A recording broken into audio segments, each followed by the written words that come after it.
make sure that you have all of your people, all of your friends, anyone joining you. I'm very excited to be here, and I'm extremely motivated to talk about stress and your period just based on everything that's kind of going on at the moment. And look, we'll talk more about and answer so many questions that you might have about stress and your cycles. But just this week alone, I have been tagged into so many posts about women's cycles and what's happening collectively in the world as a result of various events, various options, I guess, and other, medical interventions. And I don't say that because I'm not scared to talk about vaccines. I'm really not. I think it's a conversation we need to have, and the reality, it's very simple. We don't actually know. So this is where I get a little bit frustrated. Today I posted something about talking about women's health, fertility, and people who were actually legitimately concerned about the vaccine for COVID. And I didn't even actually have an opinion. I was just saying, you're tagging me in. I'm hearing you. I want you to feel like you're heard. We don't know. We don't actually know because it's not been something we've been able to monitor for long enough to give you a solid answer. But that doesn't mean we shouldn't be motivated to put our best foot forward and to be able to be encouraged to look after our health as women and look after our fertility, our hormones, and our cycles. So I'm not here really to tell you what you should and shouldn't do. That's not really up to me. But I am absolutely here to say, I hear you. Let's talk more about what you can do to help yourself, and let's not make judgment. Or I think you're always going to hear and see what you want to hear, right? And I see this all the time. I'll tell you something today. Also, we get very fixated in a certain state of mind. But today, I have a drain in my laundry that actually stinks. And every 3 or 4 weeks or so, it starts to smell because we don't use it, and I'll crack it, for lack of a better terminology, pull everything out and find that it's been blocked up. And this happens every single time, I have to tell you. And today, Daddy K just happened to be home. So I've walked out into the area where the laundry is. I'm like, oh gosh, that stinks. And then I've got pretty upset because I've gone out there to find that the drain has been just blocked by the plug. That's all. But it's enough for it to really smell because drains need water to run down them so they don't actually stink, right? And so I've got upset. I've pulled the plug out. I've put the water down so it doesn't smell anymore. And if I don't do that every week or so, it's going to smell because that's the nature of a drain, right? But Chris insists that we just put a Band-Aid over it. We just block it up and pretend it doesn't exist. And it's so frustrating because I went today and I said, did you actually plug up this hole again today? Did you put the plug in? And he's like, yeah, because it smells. It's going to smell. I'm like, it's going to smell because you plugged the hole. And I'm really frustrated because I feel like a broken record in saying, don't plug it up. Just run water down it every week. But every time you plug it up, then it gets to a point where it smells, and then I'm frustrated, and your solution is to plug it up, which makes it worse. And what I was able to conclude from this is I was sitting there thinking, I have this conversation with patients every single day who will do the same thing over and over and over again, expecting for the outcome to be favorable, but it's not. And I'm looking at him going, you're frustrating me because I see you and I hear you, but because I see you in my patients, and my patients are doing exactly what you're doing. They revert to what they know, even if it's not favorable, but they do it anyway, right? Because that's what they've been told, that's what they think, that's what they believe. Chris truly believes if he plugs up the drain, it's not going to smell. Like, you're making it 100 times worse. So I think it was really timely that happened today, because I felt like, oh yeah, here we are. We can tell a little bit of a story as we start our Facebook Live this week and our Instagram Live this week, and I get that we're talking about something that's a little bit controversial, and I am, hand on heart, I'm not here to be controversial. I just want to give you some information, some insights, and some things that maybe you can do to feel better in the midst of a lot of questioning, controversy, and fear. At the end of the day, there's a lot of fear that's going on. And if you saw today, normally I wait till the end of one of my lives to share the graphic of the week, which was all about looking at your period to see how stress might be impacting your period. But I decided to share it ahead of time to maybe prompt some curiosity, and because also I shared that graphic and it was clearly censored, which speaks volumes to me, because do we not get to talk about our health as women? Do we not get to be curious? Are we not allowed to ask questions?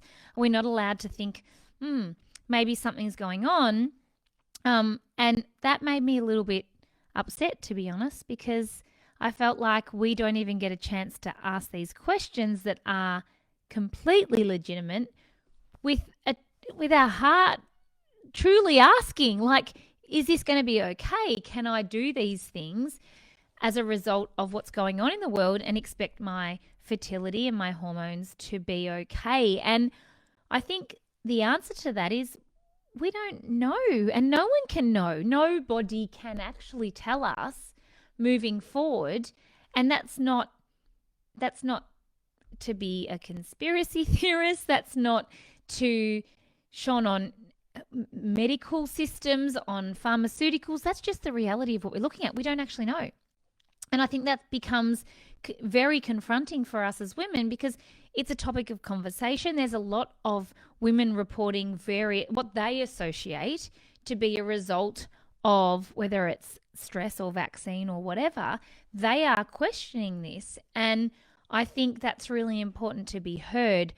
That's not really what I'm here to talk about. I'm here to tell you that any level of stress impacts your cycle. And this is where I feel like maybe the conversation isn't getting the justice that it deserves, that we're not actually considering how much fear there is around this that impacts our bodies. We're really good at being stressed. We are. We're really good at it. Totally. We're not good at the ramifications of it, but we're good at stressing. And I think what the last year has taught us is that we are literally able to survive with PTSD. We're all affected. We're all on high alert. We're all very concerned. We're all very worried. We're all very stressed.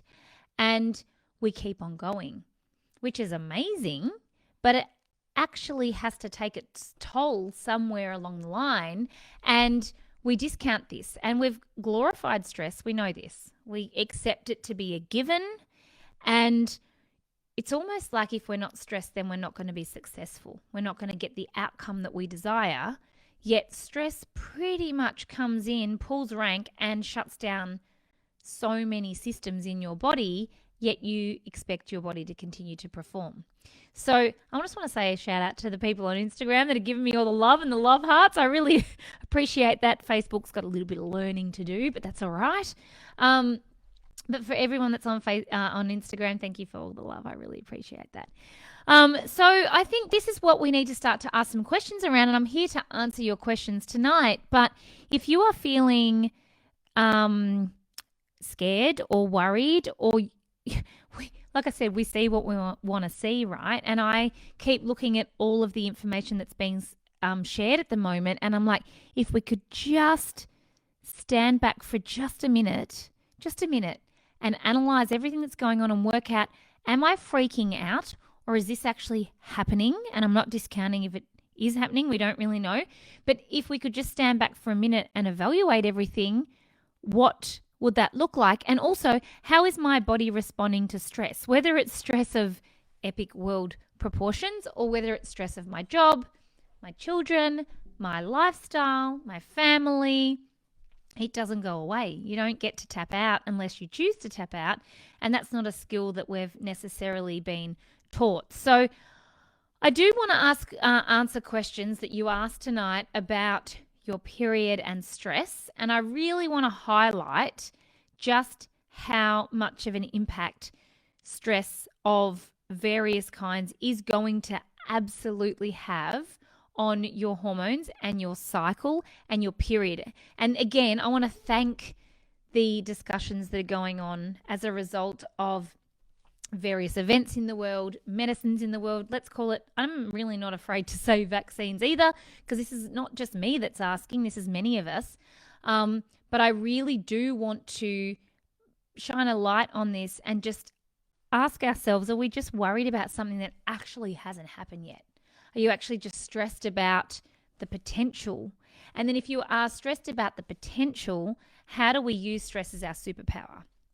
And I'm definitely here to help you understand how to use stress as your superpower. But there's a few things that need to happen for you to be able to do that. And first of all, we need to absolutely identify where stress is showing up. And if you can't get curious around that, we can't fix the ongoing problem. So you do need to ask yourself, am I stressed? Like legitimately, truly sink into this feeling and say, am I actually stressed in this moment? Am I worried? What am I worried about? Maybe there's a loved one with a known problem. Maybe you're worried about work. Maybe you're worried about world events, your health, your family's health, your future health. Ask yourself that question. What am I worried about? What am I concerned about? Can I truly identify what that is? And then we need to recognize each time that we drop back into that fear or that stress, we call it. Stress is such a loose word and I hate using it, but it's what gets your attention, right? Am I back in that place of fear and stress? And if I'm back in that place of fear and stress, what do I need to do to change the trajectory? Like, first of all, it's identifying that it's there and being aware and conscious. Let's call that stress consciousness or whatever you want to call that. And then B, how do I change the station? How do I actually choose to see something differently? Because whilst there's so much fear going on around us, we actually get to choose whether we tap into that or not. We get to actually decide, am I scared? And actually, if you are scared, that's okay. You identify, I'm stressed, I'm scared, I'm worried. And then I want you to also be able to ask yourself the question, well, what happens if I wasn't? What happens if I just got curious? What happens if I didn't buy into the fear and I just was like, well, what happened if I didn't do that? What would that look like? And just use this what if analogy or what if scenario, that what if I wasn't worried about this? What if it was okay? What if this was a gift to me to prompt myself to live healthier, to live better, to seize the moment, to do those things? And I think this is what we're lacking, because when we're in fear, fear will absolutely put us into a dark hole. I call it our pit. It will chuck us into a pit and we can stay there for a really long time unless we choose to identify A, we're in the pit, B, get curious as to what if we weren't in the pit, what would we need to do, and then C, to action change around that. And that simply comes from being curious. It's not like you have to action a change right now. You just get to ask yourself, what if? What if I didn't think X, Y, or Z? Or what if X, Y, and Z didn't happen? Or what if X, Y, and Z actually motivated me to actually do something different, to have a better outcome? So I want us to really think about this, because I am just seeing so much fear, so much scarcity and stress. And then we're saying, oh, well, actually, my period was horrible. And that must be a result of X. Or my cycle was long and that must be a result of X. But really, if we've been watching what our cycles have been doing over many years, we don't need to be curious. We actually know why. And if you don't know how to do this, I have many resources to help you. And I want you to absolutely hang around to the end of this, which is, I won't keep you here for too long, but I do want you to hang around, because I've got some, not only do I have solutions, but I have other strategies and support that you can tap into in any moment. But like I said, if we're not curious and we're living blindly and don't realize that this is actually something that's impacting us, then we can't do anything about it. But so many of us do this. We just accept stress to be part of our life. And I've watched many colleagues, I've watched many friends live their life from this place where they are running around every day in a perpetual state of craziness and then can't work out why their body isn't actually obliging. So I really want to encourage, if anything, if it's the only thing that you hear tonight, stress is totally in proportion to the environment that you are exposing your body to. And secondly, you get to choose. And even if you don't get to actually go, I'm not doing that, because you're not, maybe not quite mentally there, you can still say it and your subconscious starts to believe it. So, say it enough times that your brain and your body starts to believe this, and I promise you it just becomes a thing. It will listen to whatever you tell it. If you tell it it's awful and it's all awful and we're going to end and we're all going to end up, I don't know, moving to Jupiter, then it's going to believe that that's what we're going to do. So I don't want to move to Jupiter. And so I just want to invite any questions that you might have around stress, but I do want you to absolutely recognize those key things that can happen to your cycle if you aren't A, aware of stress, or B, you let stress take the lead. And if you looked at that graphic that I shared today, and you can go back and check that out, we're talking about heavy periods or long cycles, PMS, heavy bleeding, not heavy periods, heavy bleeding, same thing. Other issues that like mood swings, anything that you see that is different to normal, you need to stop and actually think, am I really stressed? How am I letting stress dictate? And how can I actually just be curious as to what if I didn't let that happen? What if I just didn't let that dictate my health as a woman, my hormones, and my health moving forward? And I think that becomes extremely important. So I want to just start to answer some of these questions. And as always, that's not really an ideal view.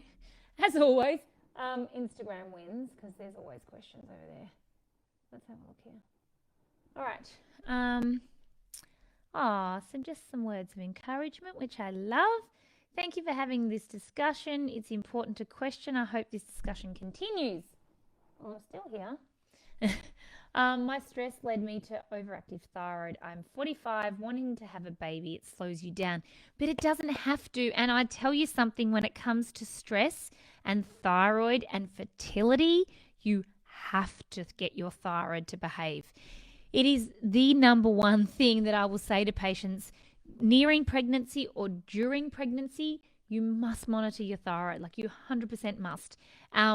I had a colleague of mine message me a few days ago.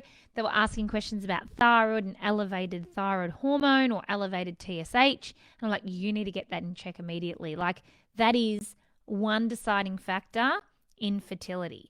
So, and maintenance of a pregnancy. So if this is you, and I know it's really hard to hear, but you have to actually learn how to tame stress, and I've got some solutions for you if you keep on listening. Oh, lots of inspiration about yes, and this is great and inspiring, and thank you for all the things. All right, here's a question. Does it mean if you have a short, heavy period, but a week before you have bad mood swings, then the next month it's after? So what I'll say to that is if you have mood swings, you definitely need to look at your stress levels and your progesterone and what's happening there and how cortisol is bossing around your estrogen and progesterone. A heavy period is also, for me, a pretty much total clue that there is too much estrogen.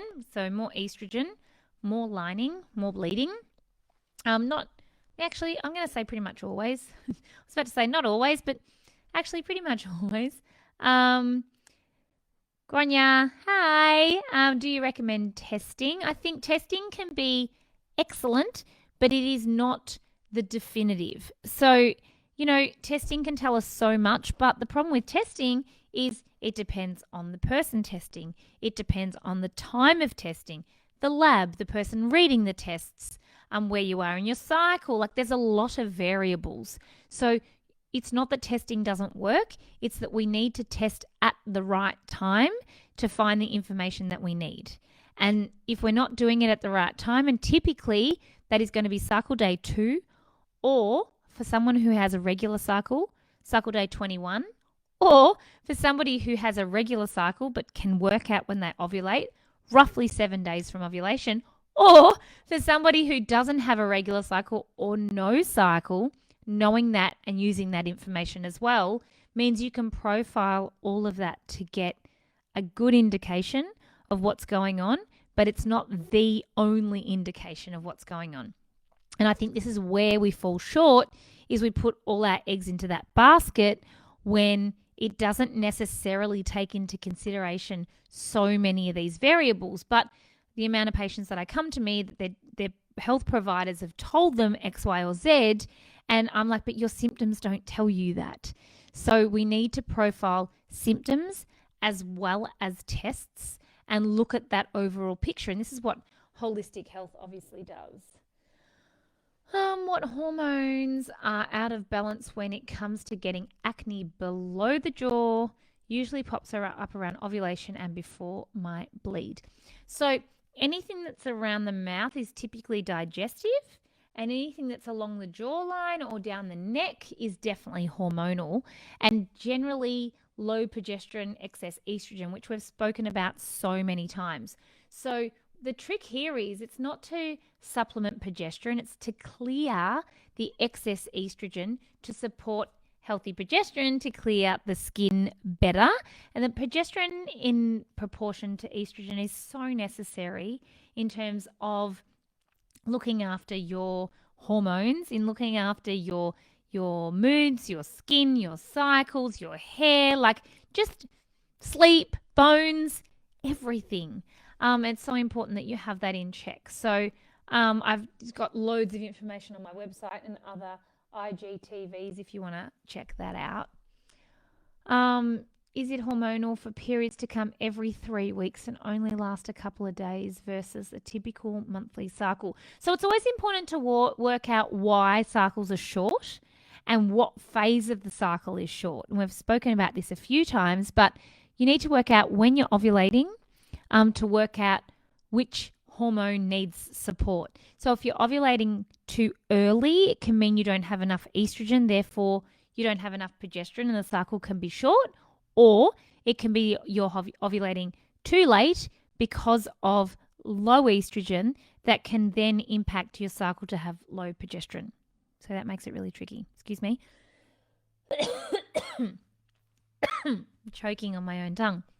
So you need to use your cycle to understand what's actually going on there. And without more information, it's really difficult to know. But I think maybe you can get curious now that you actually know that, to look back and look at what your cycles are doing. Could this also be triggered by stress? Everything is triggered by stress, as we've discussed tonight. So 100%. How long after the stressful events can the stress still impact your cycle? It's a very good question. Ongoing until you deal with the stress. If we can pretend we've dealt with it, we can say, I'm fine, I'm dealing with it, I'm doing these things, X, Y, and Z. But until we actually address it, like head on, it's going to impact us forever. And how many people do you know? I want to ask this question. How many people do you know that are dealing with something that happened 30 years ago? You can see firsthand how stress has impacted them. And why would you think that, not to be rude, but why would you think you're any different? So I think just taking that on board, we can look at loved ones, especially family members that are grieving something that might have happened many, many years ago, and they're still talking about it as if it was today. And I think when we can talk about something as if it was in the past that's not impacting our now, where we're not blaming people, we're not grieving, we're not talking about the same thing constantly, which is definitely a sign of not just grief, but not dealing with stress, or processing, I should say. We all deal with it. Doesn't mean we can't talk about it. Don't get me wrong there. But I think we need to look at that. And so it can impact us until we've actually dealt with it head on and processed that, and that can take many, many years. But I think the grieving process, and this is according to Brandon Baser's theory, but the grieving process takes 3 days when fully embodied, yet we're not taught how to do that. Nobody sits down, well, not nobody, but in Western culture, we're not taught to do that. We're very good at pushing aside. We're very good at pushing on through. We're very good at pretending that it's not happening for us anymore. And that's going to have an impact on our health and our hormones. So it can take 3 days and it can take 33 years, depending on who you are, the support you have, the awareness you have, and how, I guess, capable you might be of being able to take this step back that we've been talking about tonight to get that perspective. Sarah's asked, how do you look after your thyroid? You can go and check out. There's many, many ways, and it's not an easy question to answer, but go and use the search bar on my website and type in thyroid, and I give heaps of information as to how you can help that, but stress is definitely a factor. Does estrogen dominance cause heavy clotting? I think the main thing that excess estrogen does cause is heavy bleeding, and I think they kind of go hand in hand. So looking at why your clotting or why your bleeding is heavy is far more important than the fact that it's clotting, and any heavy bleeding should really clot. So, I mean, typically our menses is one of the only blood that flows like it does, or not one of, the only blood that flows as it does in our body. So the fact that it clots at some point is probably not a bad thing, but it's also generally supposed to flow. Any tips for living with PMDD? Definitely go to my website and type that in. I've given so much information there, natkringudis.com. Is no period for so long due to stress and other factors? It can be due to so many factors, but I think the main thing you need to consider and ask yourself is, do I not have a period? And A, am I really stressed? Do I not have a period? And B, am I really stressed? And that's going to help you to work that out. If you're not stressed and you don't have a period, there's other things you can go and look at, like overexertion, hereditary issues, PCOS, like what else might be going on for you. How long after intermittent fasting should you see an improvement in heavy and painful periods? Like from one period to a next. So like one cycle should show it if you're doing it in the right way and it's actually what you need. I don't think anyone, if it's done properly, I should say, I don't think anyone typically sees things worsen, but we need to work out what that looks like for us, and that's where the hard part can be. So if it's not getting better after one cycle, then I would absolutely say go and invest in someone that can help you work out if that's right for you. It's hard to say though without looking at that any further. Found sometimes doing an adrenal stress testing can help support on broadening of stress reduction. Oh, absolutely. You need to be able to profile symptoms between thyroid and adrenals, and they often look very similar. So really being able to, first of all, work out, is there an actual standout event? Like did something actually happen in someone's life to work out whether or not there's this long-term undercurrent of stress. It's been there for, forever, or at least for many, many years, and then we can look at that. But there's also tests that can definitely do that as well. I just find that looking at symptoms helps me to understand that. Yes, the grief of a pandemic. That's why I'm saying that we've all got PTSD. Facebook has not got any love for us tonight. So we identify where the stress is coming from and we can't change the circumstances. Oh, this is very interesting. I like this. You can change the way you look at the circumstances. So you can't change the circumstance. You change the way you look at it. Because if you're constantly looking at it as a burden, as a stress, as something you can't keep up with, you never get to the end of, it's always there, then that becomes a huge burden. But we can look at it as, what if I didn't worry about it? What if I just got it done? What if each and every day I saw it as just a task that I needed to tick off? What if I could work smarter and not harder? What if this is actually going to have a positive outcome on my living long term?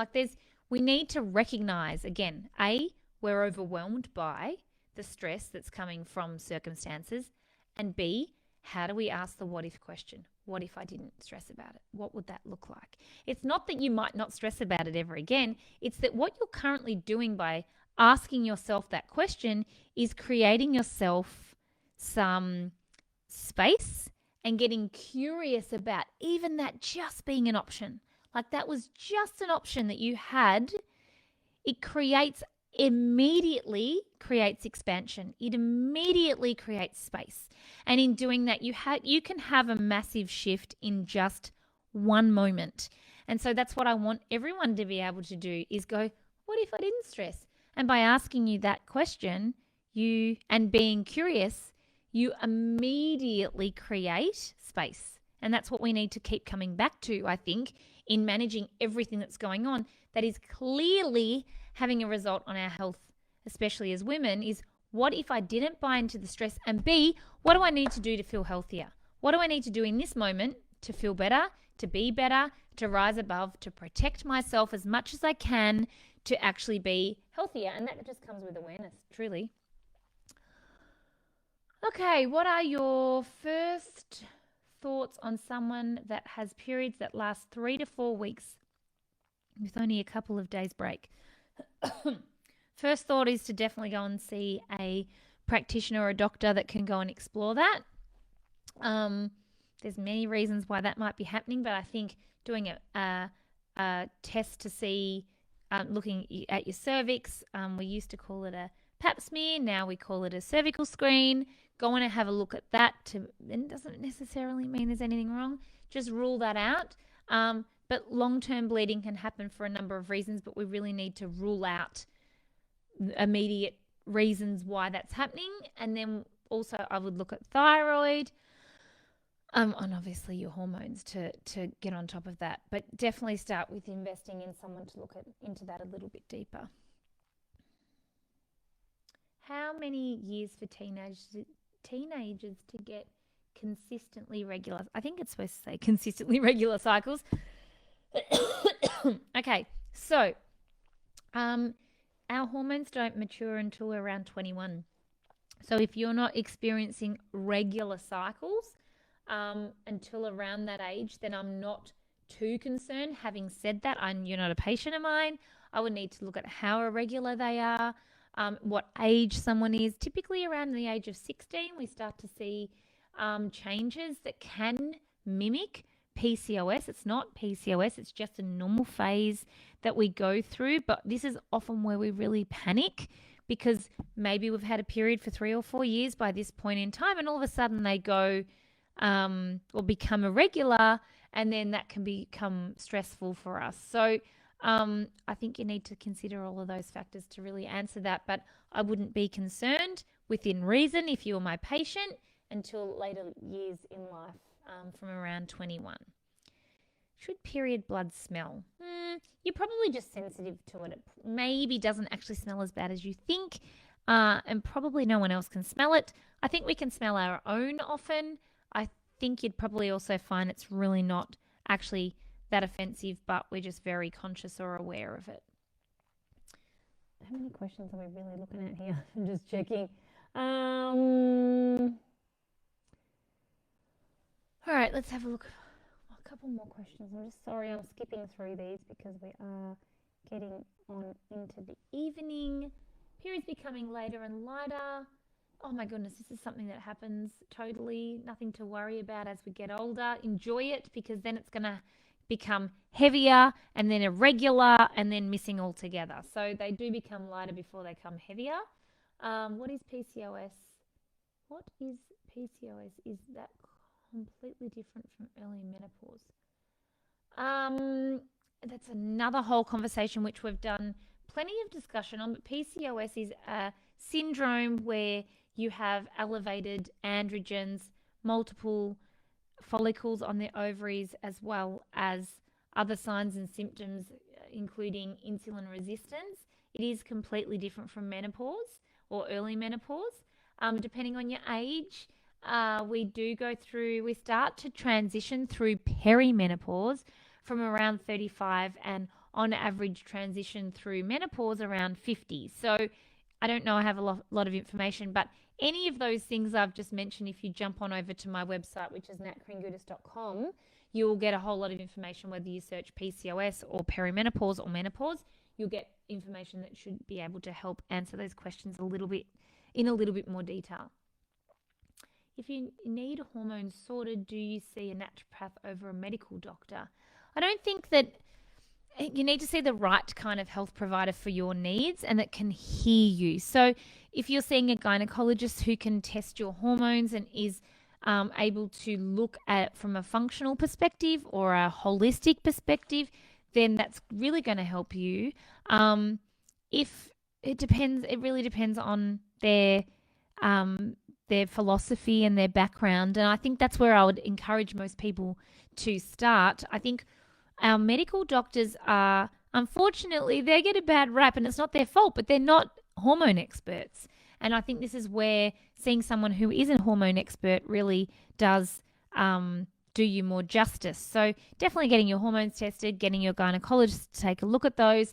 There are obviously other health providers that can do that have many years experience when it comes to your hormones. It's just a matter of what's going to work best for you under the circumstances. So I'd always recommend that you seek the right healthcare provider. And like I said, rather than maybe your GP, if you do have, the GP is the first point of call and should definitely be able to direct you in the right way as to where you need to go next. But testing is really important, and getting someone to read those tests is also really important. So it's not that one is better than the other. It's what's right for you that suits your needs for the condition that you are experiencing. And also, it's the collective of these people, not that we all exist separately.